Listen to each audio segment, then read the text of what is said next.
Hey sleepyheads, welcome back to the channel. Back to a place where stories slow down, and even time seems to rest beside you. Tonight, we drift into something very old. Not a myth, not a dream, but something the world forgot. Drop in the comments, have you ever woken up in the middle of the night and felt completely awake, not anxious, just still? Not restless, not alarmed, just as if that was how night was meant to be? You weren't alone. In fact, for thousands of years, that moment of midnight wakefulness was normal, expected, even sacred. Tonight, we begin a long, quiet journey into the forgotten world of sleep. Not the one we know now, but the one that came before electricity, before alarms, before schedules. There was a time not long ago when humans drifted into what was called the first sleep. It happened naturally, without knowing it had a name. And tonight, we remember it. So close your eyes. You're safe, and the world is dimming.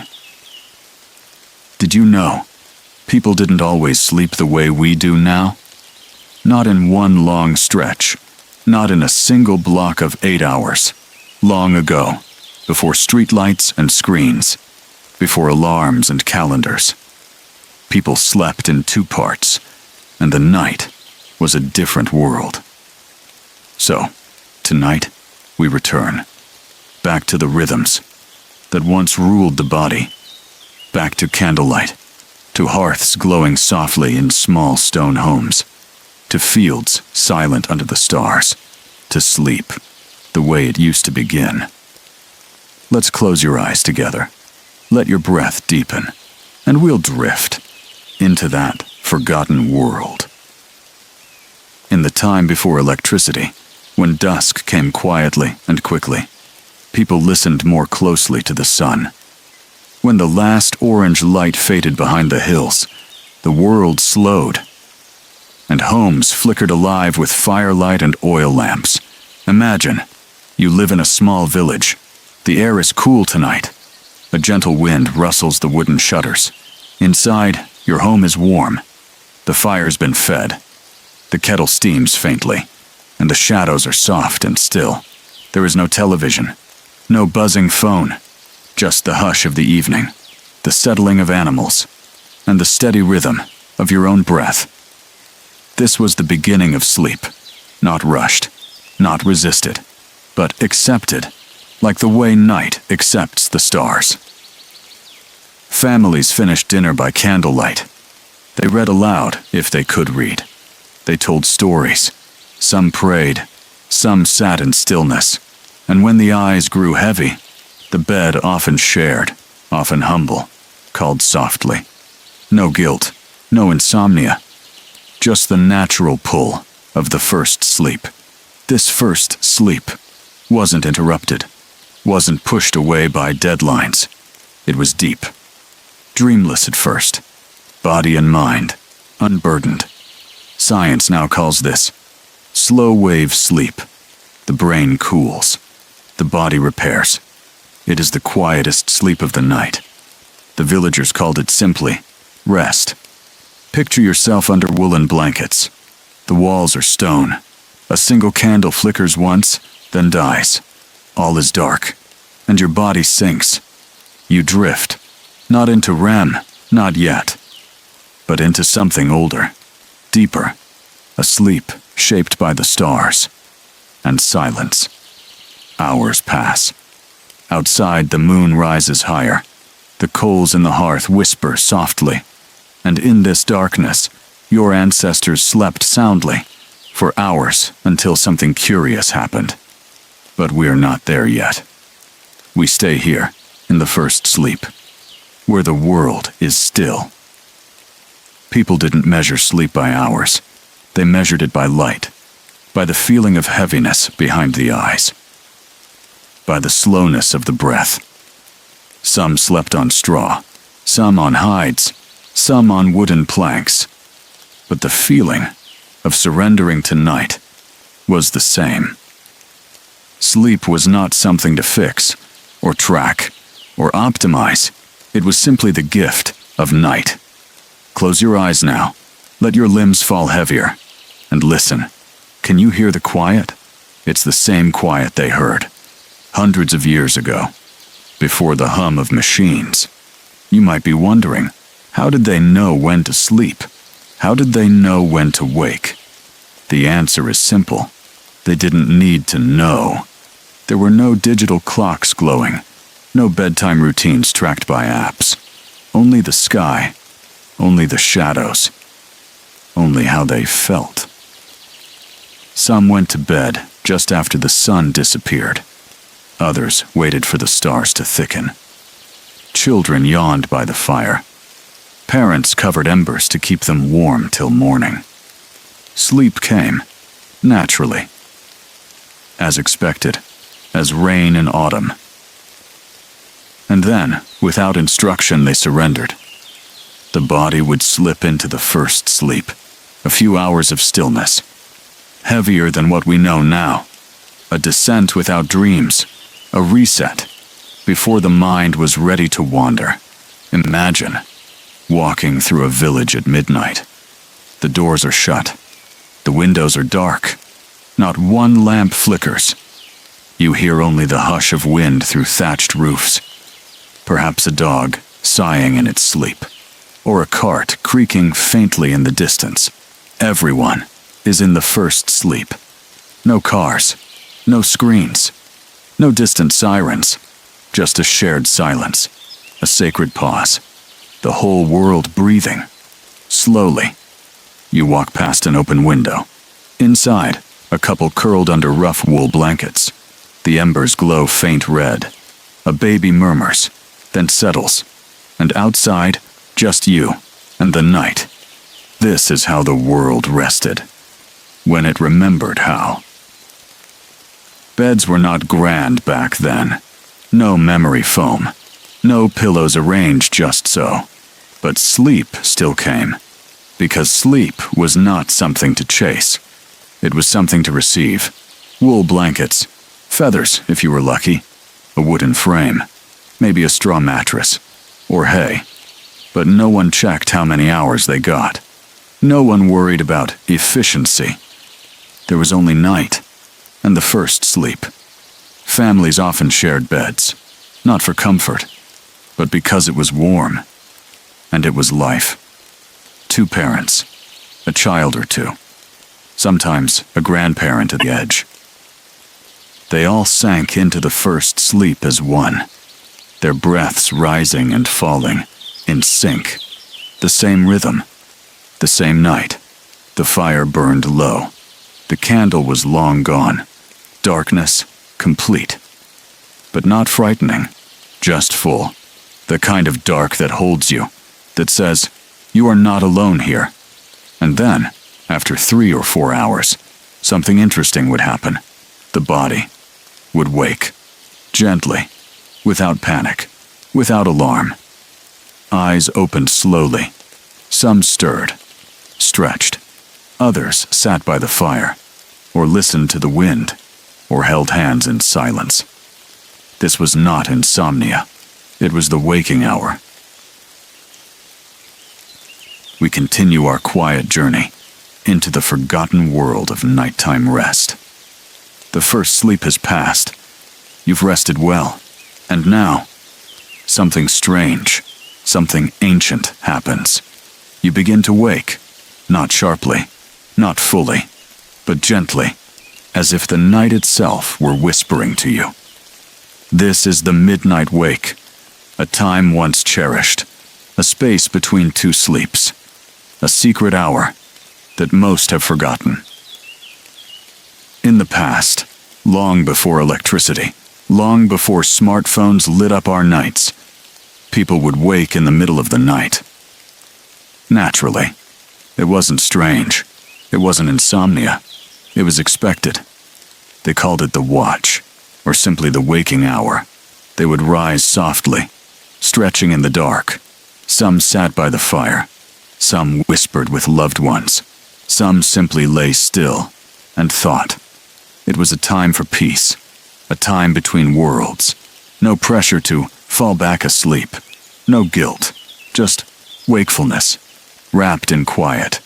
In this waking hour, the world felt different. Time slowed even more. There were no chores, no expectations, only presence. Some people prayed. Others journaled their dreams. Farmers stoked the hearth. Writers like Virginia Woolf and Benjamin Franklin used this hour for their deepest thoughts. And in villages across Europe, soft footsteps padded along dark hallways.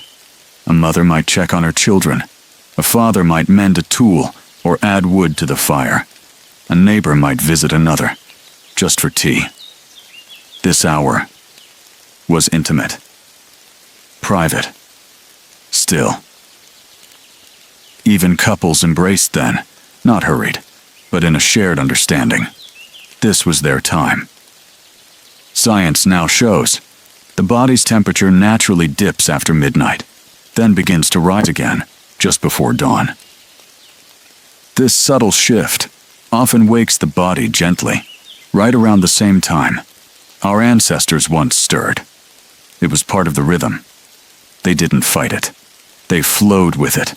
And so, if you find yourself awake in the middle of the night, don't panic. You're not broken. You're remembering. You're waking, just like they once did. During this hour, when silence hung like mist, many people wrote. Imagine an old wooden desk, lit by a single flickering candle. Outside, the trees shift quietly. Inside, a woman dips her quill in ink. She's writing a letter to her sister, or her future self, or perhaps to no one at all. This was the hour when journals opened, when thoughts softened, and what was felt, but never spoken in daylight, was finally written. Dreams were recorded, secrets confessed, wishes whispered to the page. No rush, no deadlines, just words, and a pen that danced to the rhythm of the night. In many homes, people didn't return to sleep right away. They moved quietly, with purpose, but no urgency. They sipped warm teas, valerian, lavender, chamomile. They sat by the hearth, wrapped in thick shawls, gazing at the glowing coals. They might share stories, or sit in silence, or simply listen. To what? To the crackle of wood, to the wind through the shutters, to the silence between two heartbeats. This hour was not empty. It was full of presence, of reflection, of quiet company.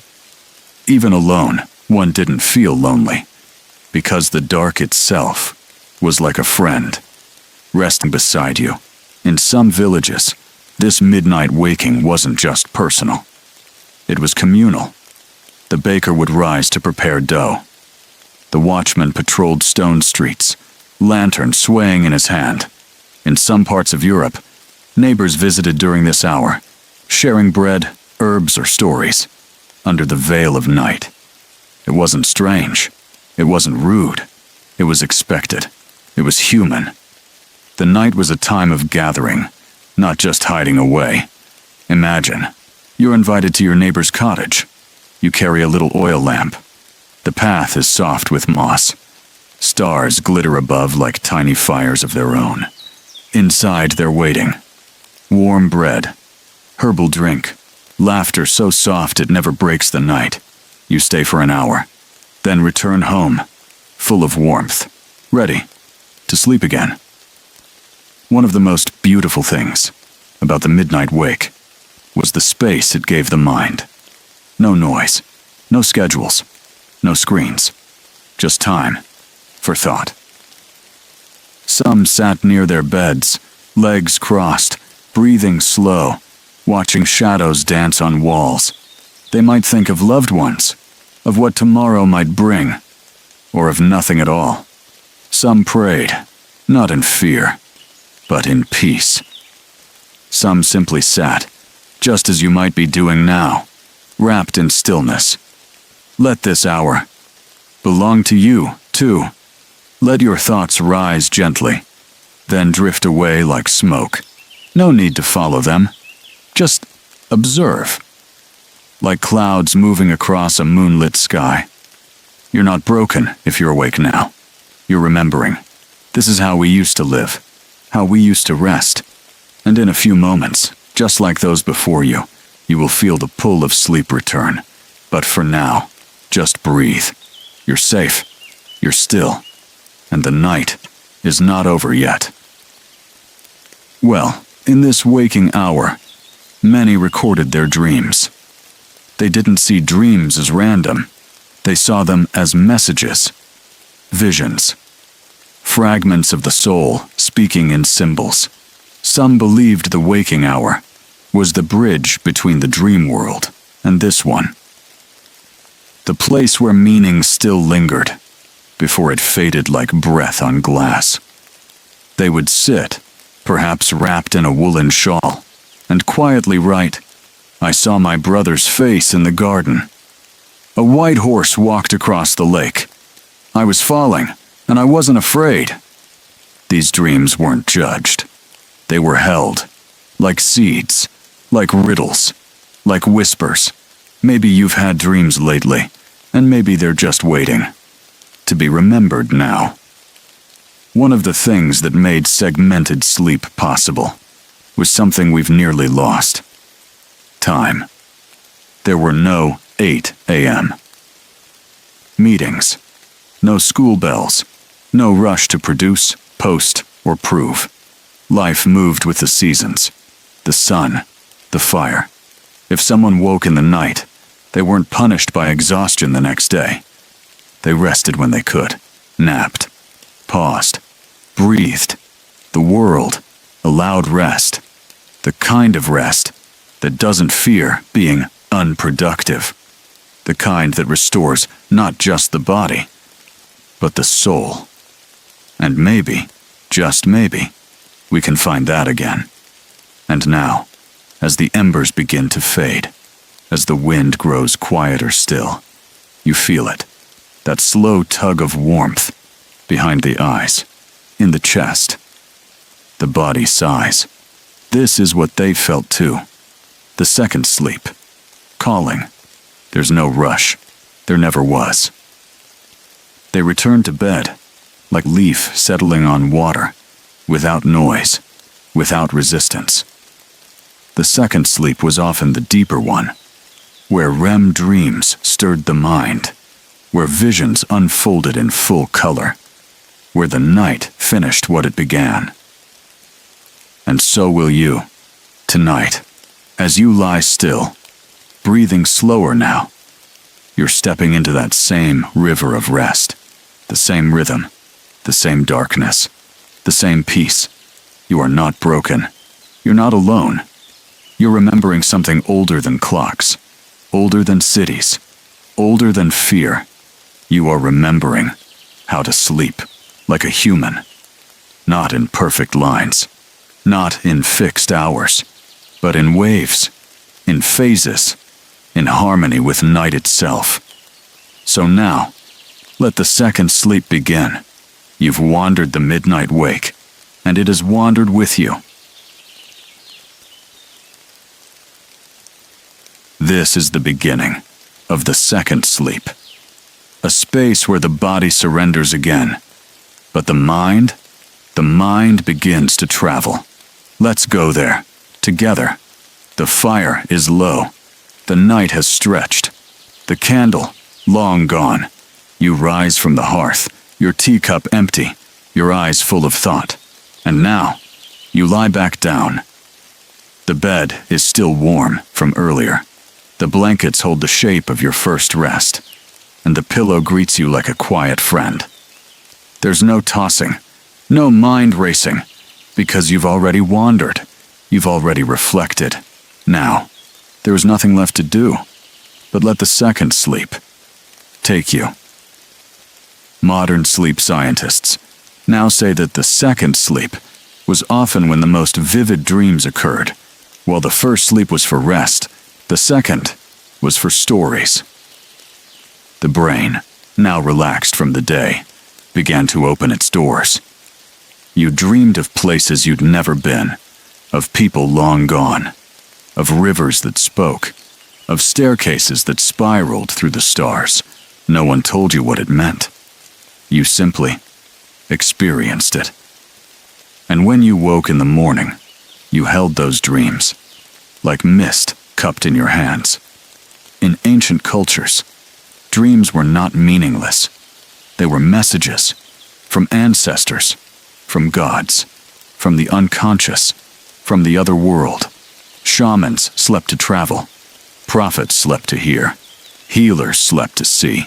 And the second sleep, that was the gate, the crossing, the doorway. You weren't just sleeping. You were journeying. And tonight, so are you. You don't need to control it. You don't need to force it. Just float. The second sleep has you now. The fire's nothing now, but ash and breath. The village is still. Even the wind forgets to move. And you are sinking again. But this time, not into silence, into story. This is the second sleep. And it's not just about rest anymore.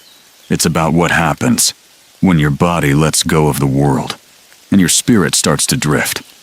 Let's follow it. Just softly. Just slowly. They said dreams during second sleep were different. Stronger, stranger, thicker with meaning. You might see someone you lost long ago and speak to them again. You might hear music you've never heard, but somehow know. You might float above your childhood home or dive beneath oceans that don't exist. And when you wake, it lingers, more vivid than real life. Second sleep was not just unconsciousness. It was invitation to imagine, to relive, to connect. Let me tell you what some believed. In old Greek temples, dreamers would lie on sacred stones and wait to be visited by healing visions. In early Mesopotamia, people carved their dreams into clay tablets, as if to say, even sleep has a story worth remembering. In parts of Africa, tribes believed that dreams were a nightly return to the ancestral realm, a meeting place beyond time. And in medieval Europe, farmers woke from second sleep, believing they'd spoken with saints, or demons, or something in between. They didn't dismiss dreams. They listened to them. And maybe, tonight, you should too. Modern experiments, when people are kept from electricity, from clocks, from screens, show something fascinating. We still sleep in two parts. The body remembers. The pattern lives on. In caves, in labs, volunteers drift off shortly after dark, woke for an hour around midnight, and then fell into second sleep, without knowing this was once normal. Their dreams during second sleep, more vivid, more symbolic, more emotionally meaningful. Even today, deep inside us, we are still wired for this. You are not doing sleep wrong. You are simply remembering what the night was always meant to be. You are now halfway through your second sleep. There's nowhere to go. Nothing to fix. No need to wake. Only the next chapter awaits. And you're floating gently toward it. As the second sleep deepens, something extraordinary happens. The mind quiets. Even the inner voice softens to a hum. And in that hum, you become less you and more everything.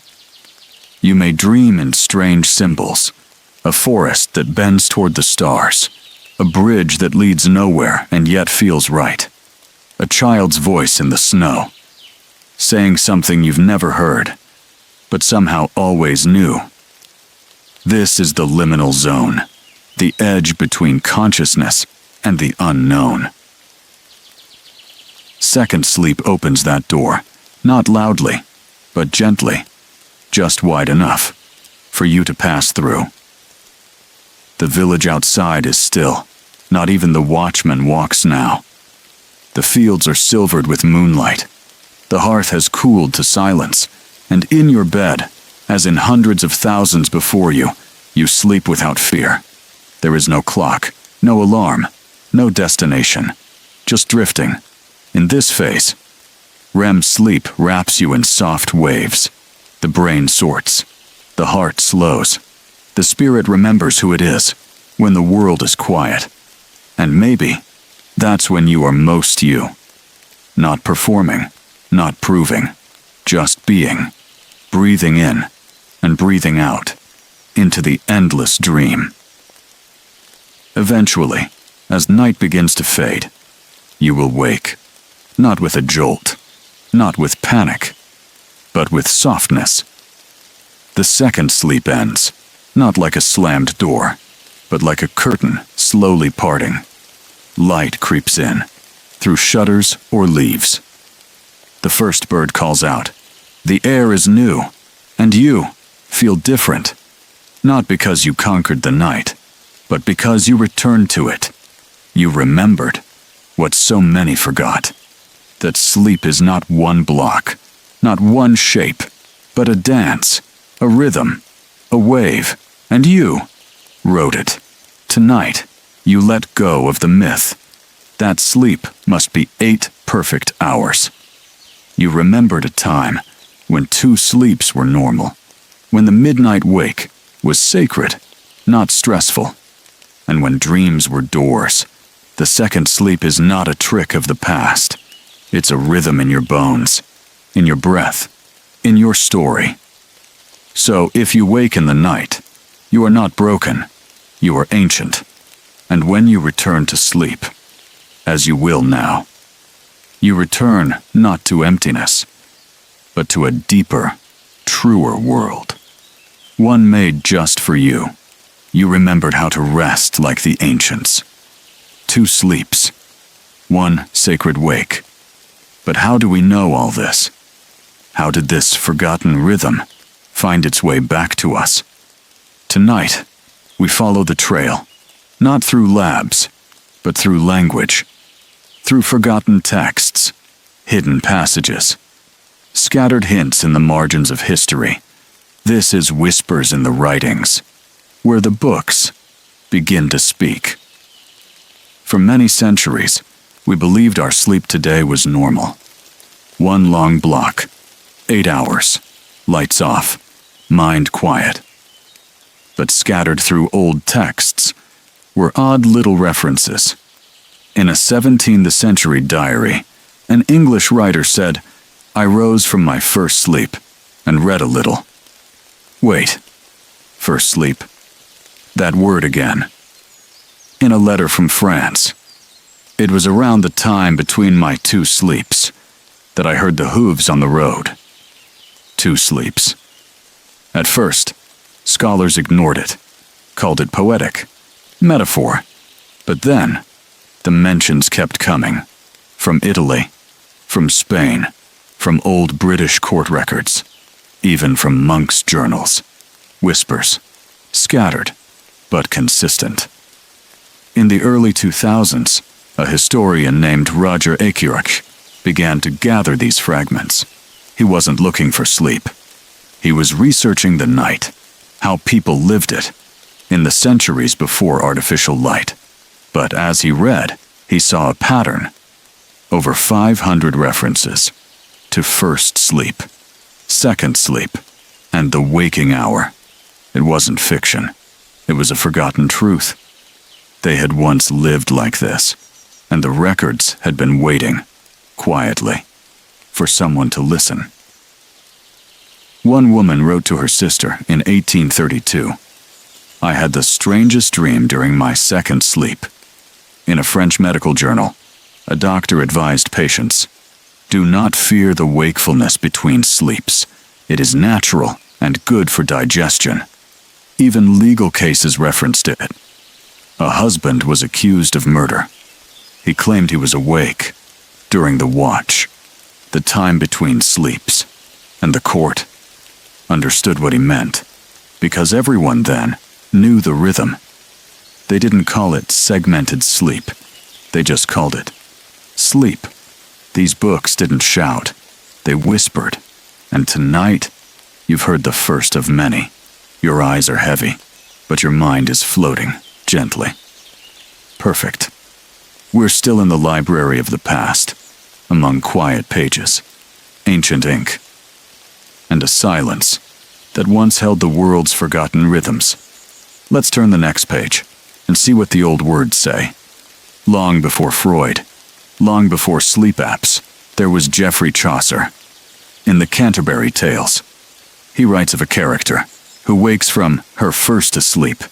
It wasn't dramatic. It wasn't strange. It was simply routine. Poets, like Chaucer, were not explaining sleep patterns. They were reflecting life, which means the audience at the time already understood. First sleep. It wasn't a literary device. It was a lived experience. In medieval monasteries, monks lived by a strict schedule. They would go to bed early, perhaps around sunset. Then, around midnight, they would rise for vigils, prayers, psalms, contemplation. This was not seen as an interruption. It was sacred. Afterward, they returned to bed. The second sleep welcomed them, sometimes with visions, sometimes with silence. Even their sleep was spiritual. Letters from the 1600s mention candles burned low for those who woke between their two rests. People would write, sometimes to loved ones, sometimes just to themselves. One wrote, "I take great comfort in the midnight hour, when I may sit beside the fire and think on the day's blessings." Another, "My thoughts are clearest in the dark between sleeps." These writings were not about science. They were about rhythm, reflection, rest as conversation. For a time, we forgot. As cities grew, as clocks took control, as electricity burned through the night, the whispers faded, but the writing stayed.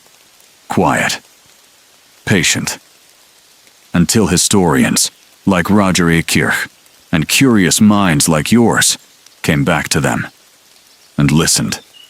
The words never disappeared, only our memory of what they meant. But now, you're beginning to remember, and the night is whispering again.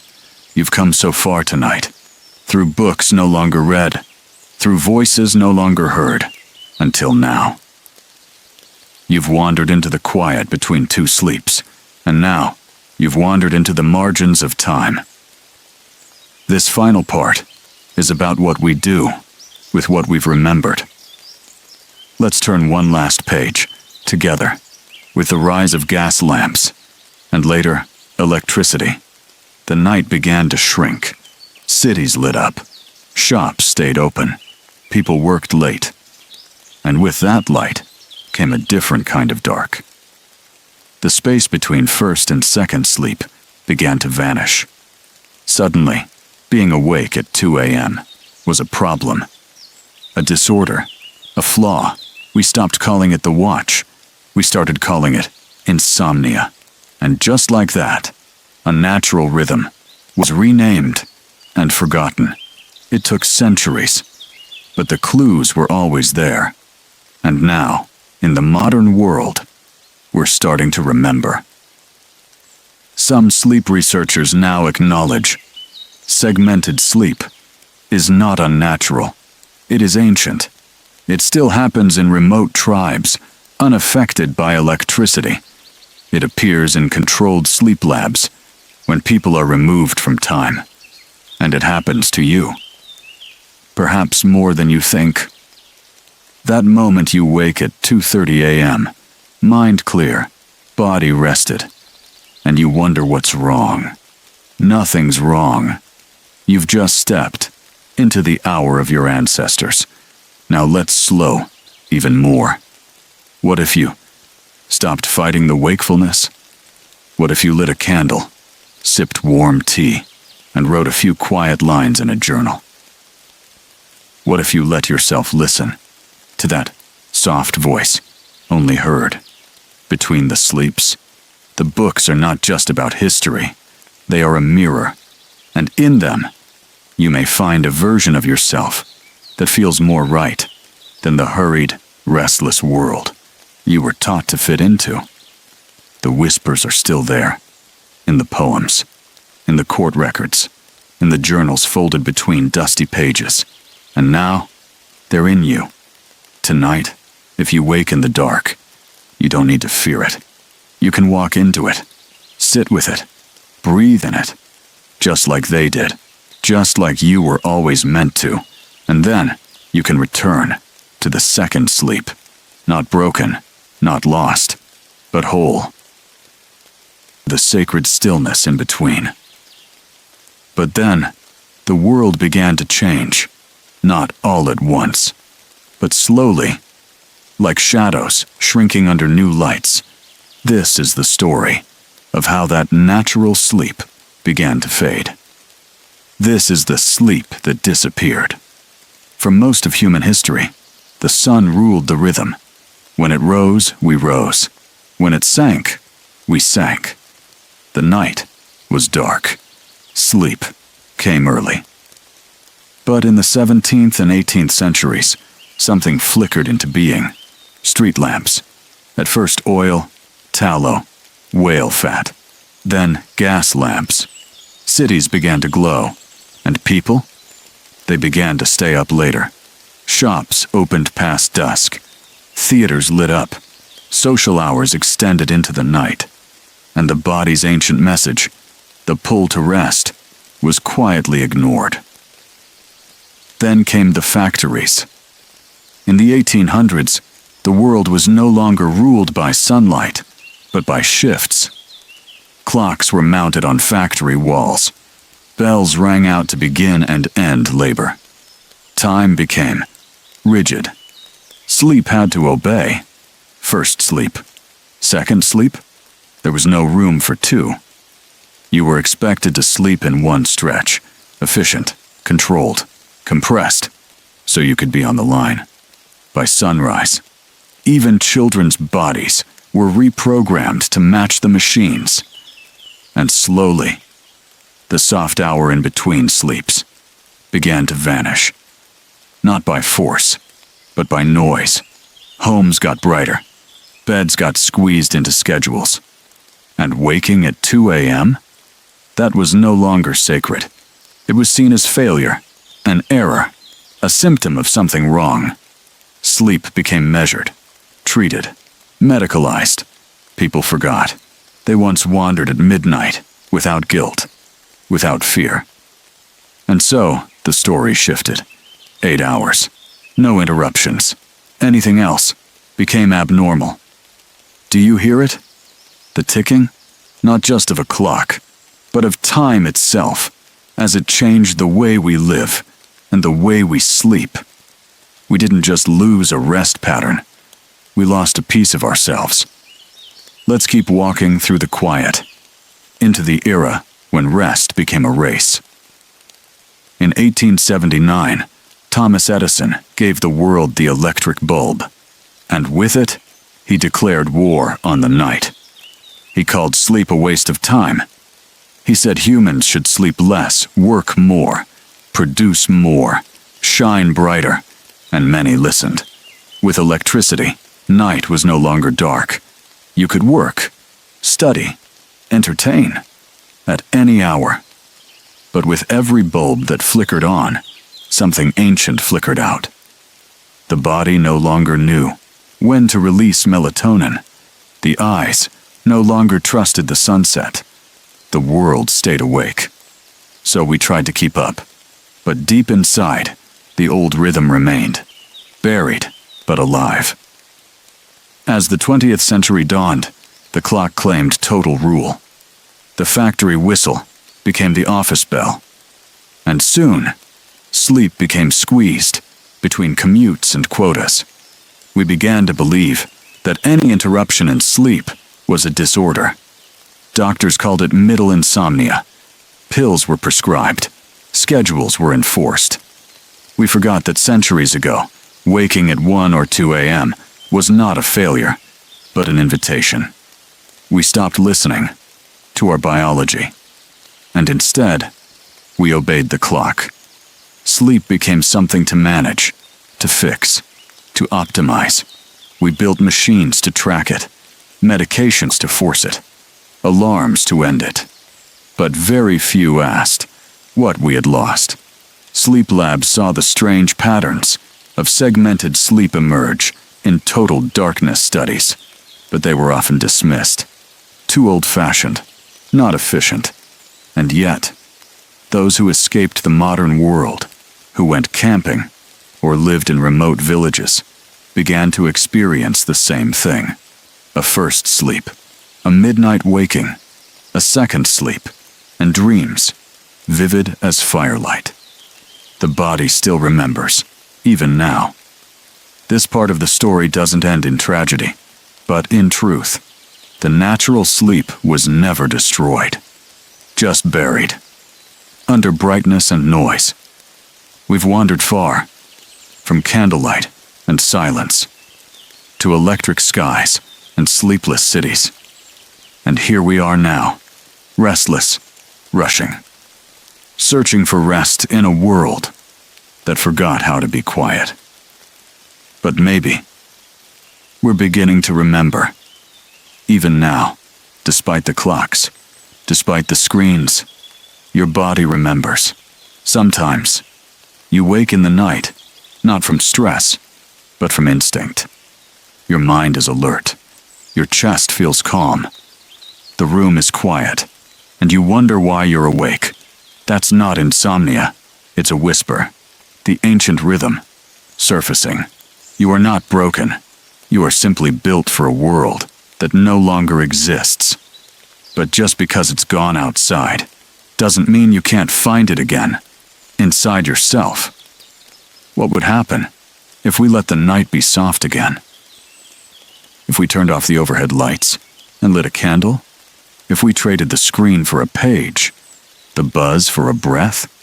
What would happen if we woke at 2 a.m. and instead of fighting it, we embraced it, wrote in a journal, sat in stillness, listened to our thoughts without judgment or noise? What if we made peace with the second sleep? Would our dreams deepen? Would our minds clear? Maybe more than we think. The truth is, the sleep we lost is still inside us. We don't have to time travel. We just have to slow down. Rest is not always about unconsciousness. Sometimes it's about permission to be still, to be quiet, to be human. In a world that forgot what that feels like, you're not lazy for needing more rest. You're not broken for waking in the night. You are remembering and healing, one breath, one quiet hour at a time. The sleep that disappeared can return, not as a rule, not as a prescription, but as a rhythm you already carry. A rhythm older than electricity, older than alarms, older than fear. So tonight, if you find yourself awake in the dark, don't panic. Don't scroll. Just listen. The night is still here, and so is your rest. In the last chapter, we said goodbye to the sleep the world forgot. But tonight, we turn toward the people who tried to find it again. Scientists, sleep researchers, quiet seekers of truth. They asked, what happens when you take modern humans and give them back the dark? The answers were beautiful. Let's walk through them, slowly. In the 1990s, a scientist named Thomas Ware designed a simple experiment. He took a group of people and placed them in darkness for 14 hours every night. No phones, no clocks, no distractions, just quiet and time. For the first few nights, they slept long and deep, as if catching up. But then, something fascinating happened. Their sleep naturally split into two gentle phases. They'd sleep for about 4 hours, wake calmly for an hour or two, and then return to a second sleep. No insomnia, no stress, just rhythm. The body remembered. Even after centuries, it remembered. Other scientists looked outward, to communities untouched by electricity, in the Amazon, in Africa, in rural parts of Papua New Guinea. People still lived by firelight, by stars, by sun and moon, and their sleep, not 8 uninterrupted hours, but a flexible pattern, rest in segments, quiet wakefulness, communal midnights. They'd wake to tend fire, whisper prayers, rock babies, or speak softly with others, before returning to sleep. It wasn't seen as a problem. It was part of life. Their rest was like breathing, in and out, in and out. Modern tools let us see more deeply. When the lights go out, the body begins producing melatonin, the sleep hormone. But if we interrupt that darkness, with screens, with bulbs, with noise, melatonin production slows, or stops. In true darkness, melatonin rises in waves, and those waves mirror the two-part sleep pattern the science now supports. What history already knew. Sleep isn't one flat block. It's a wave, with crests and stillness, wakefulness and dreams. You were never meant to sleep like a machine. You were meant to sleep like a tide. The more scientists explore sleep, the more they begin to see what the past always understood, that the body isn't broken. It's just been overwhelmed. Now, let's step deeper into the quiet corners of modern discovery and listen to what happens when the noise is taken away. In studies on sensory isolation, people lived in total darkness for weeks at a time, not in distress, but in slow, silent observation. And their sleep returned to segments. They would doze after sunset, wake for a time, then sleep again. But more importantly, they described that midnight wakefulness as peaceful, not anxious, not restless. One participant said, "I stopped seeing the night as something to conquer. I started feeling like I was floating through it." What a beautiful phrase, and a truthful one. You've probably heard of it. Blue light, the wavelength from screens and LEDs, disrupts melatonin production. It tells your brain, daytime is still here, even when it's midnight. The result? Your body doesn't know when to wind down, and sleep becomes fragmented, not naturally, but unnaturally. So even though you lie in bed for 8 hours, you may never reach the depth of second sleep. You miss the clarity, the dreams, the soft waking. But when people reduce blue light, even for a few days, through amber lighting, screen filters, or pure darkness, the body begins to return. Segmented sleep appears, not as a disorder, but as a gift. One of the most fascinating studies was done not in a lab, but in the wild. People were asked to go camping for 1 week. No artificial light, no phones, no clocks, just sky, stars, and fire. Within days, their sleep aligned with sunset. They fell asleep earlier, woke for a short period in the night, and then drifted back to bed. They described feeling more rested, more in tune, more themselves.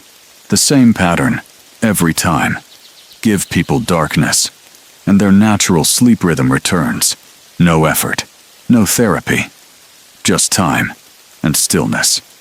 You are not alone in this. Your sleep is not strange.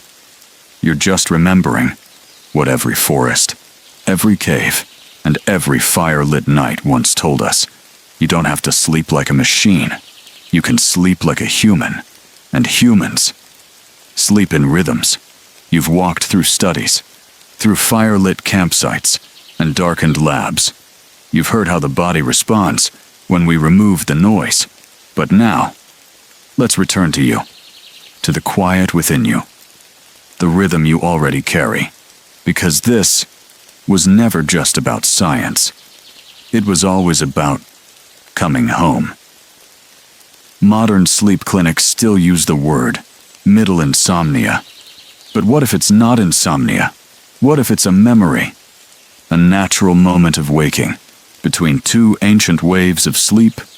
Science now shows this break is common, normal, even healthy. During that midnight hour, your cortisol is low. Your melatonin is still flowing. Your brain is clear, not from alertness, but from surrender. You are not failing.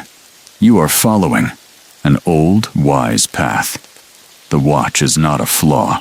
It is a doorway. What if we stopped viewing sleep as a chore and instead treated it like a ceremony? That's what science is gently pointing toward. Our ancestors didn't sleep to prepare for productivity. They slept because it felt good, because it was holy, because it was part of being alive. The rhythm of first sleep, wakefulness, second sleep, is not a hack, not a trend. It's a song, and your body still remembers the tune, even if the world forgot it. So what do you do with all this? You don't need to move to the forest. You don't need to abandon clocks. You don't need to chase segmented sleep. You simply need to listen. Tonight, if you wake in the dark, you can lie there without panic, without grabbing your phone, without judgment. You can sit, breathe, write, listen to your thoughts, or just be. Then, when your body is ready, you return to bed. Naturally, lovingly, without shame. That too is healing. You don't have to sleep like everyone else. You only need to sleep like you. Trust the dark. Trust your rhythm. Trust your body's wisdom. It is old. It is kind. And it is waiting for you to return. Remember, you don't have to sleep like the world does. You can sleep like the stars. You've made it, dear dreamer. 6 chapters behind you. Centuries of forgotten wisdom awakened. And now, the question becomes, what do you do with what you've remembered? The answer is not found in grand changes. It's found in quiet hours, small rituals, stillness between the noise. This is your invitation to bring it back in your own life, in your own time. Let's begin. The body listens to light. Bright LEDs trick your brain into thinking it's noon. But soft, warm light, like that from candles or amber lamps, gently signals your body to prepare for rest. Try this tonight. After 9 p.m., dim your lights. Light a single candle, if safe. Let the shadows come alive. Breathe slower. Science shows melatonin rises in this glow. Your heartbeat slows. Your mind eases. This isn't nostalgia. It's neurobiology. You are recreating the world your ancestors thrived in. And in that light, your first sleep will feel softer. If you wake in the middle of the night, don't fear it. Instead, greet it. Prepare a space for it. A journal, a cushion, a robe, perhaps a warm herbal tea. No caffeine, just calm. Chamomile, lavender, tulsi, even warm water with honey. Sip it in the dark, by the same candlelight, or no light at all. This is not a routine. This is a return. The hour between first and second sleep was once seen as spiritual, reflective, creative. You can make it sacred again. Write your dreams. Stretch in silence. Read something slow, poetic, nourishing. Meditate. Sit with yourself, in complete stillness. Let this time belong to no one but you. Not the world. Not your job. Not your screens. Just you. Your breath. Your rhythm. Your sleep. The quiet hour isn't lost. It's simply waiting to be welcomed home. Let's design a night that welcomes sleep instead of demanding it. You don't need expensive routines. You don't need sleep hacks. You need space. You need softness. You need permission. So tonight, we begin slow. Think of your bedroom as a nest, not a workstation. Let it hold you. Keep it dim. Keep it cool. Keep it quiet. Reserve your bed for two things only: sleep and restful intimacy with the self. If your phone is your alarm, put it across the room, not next to your head. Place a book nearby instead, or a journal, a soft pillow, a blanket that feels like a memory. This space is not just for closing your eyes. It's for returning to your rhythm. In second sleep, the brain dives deeper into REM, the phase where dreams bloom. Your thoughts aren't random. They're processing, healing, storytelling from the soul. Many ancient people used the midnight hour to record their dreams from first sleep, then fall back asleep and return to them. Like stepping into the same forest, but deeper. You can try this too. Keep a notebook near your bed. When you wake between sleeps, write what you saw. Don't analyze. Just gather. Your mind will notice and reward you with richer dreamscapes. This part is most important. There is no right way to sleep. There is only your way. You may never wake in the middle of the night. Or you might, every night. You may sleep in 2 parts, or 4, or one long stretch with brief ripples of waking. All of it is okay. You are not a machine. You are not broken. You are human. The body does not obey schedules. It responds to safety, to rhythm, to love. Tonight, give it that, and watch how it responds. The world may never go back to candlelight and stillness. But you can, even for a night. You've come all the way. From the forgotten sleep of our ancestors, to the dark, wakeful hours they once embraced. From the rush of modern life, to the quiet science that now remembers. And now, you stand at the door of your own night. Not the one sold to you, not the one scheduled for you, but the one that calls you back to yourself. There is no rule to follow here, only rhythm, only permission. You can sleep in 1 part, or 2. You can light a candle at 2 a.m., write down your dreams, and fall gently back to sleep. Or you can close your eyes once, and not open them again until dawn. You do not need to fight your body's wisdom. It has been guiding you, long before clocks, long before cities, long before fear. We've been told to push, to grind, to rise early and conquer. But sleep is not failure. Sleep is not laziness. Sleep is not lost time. It is repair. It is balance. It is memory. It is becoming whole again. Every night, you disappear a little, so that you may return. Stronger, softer, wiser. Let that be sacred. So now, we invite you, not to sleep like the world, but to sleep like the wild once did. Slow, segmented, soft, safe. If you wake in the night, don't fear it. Feel it. It's a whisper, a memory, a space just for you. You can light a candle, or sit by the window, or breathe in the silence until the second sleep returns. And when it does, go with it. You are not broken. You are not wrong. You are just remembering what it means to rest like a human. You've wandered through darkness, through firelight and quiet hours, through rhythms once lost, and gently found again. In a world that runs fast, you've chosen stillness. In a world that forgets, you've remembered. Tonight and every night. You don't have to sleep like the world does. You can sleep like the earth does, like the stars do, like you were always meant to. Drift softly now. You are safe. You are whole. You are home. Good night, dreamer. Until next time.